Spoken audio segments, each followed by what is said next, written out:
رسول اللہ صلی اللہ علیہ وسلم نے فرمایا 3 دعائیں مقبول ہوتی ہیں، ان میں کوئی شک نہیں ہے، مظلوم کی دعا، مسافر کی دعا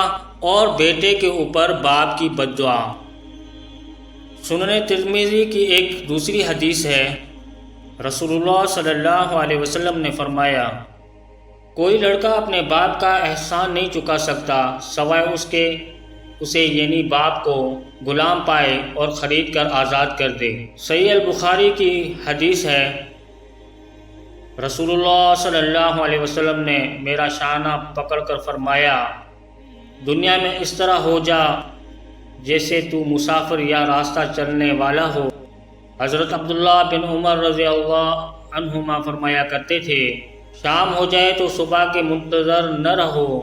اور صبح کے وقت شام کے منتظر نہ رہو۔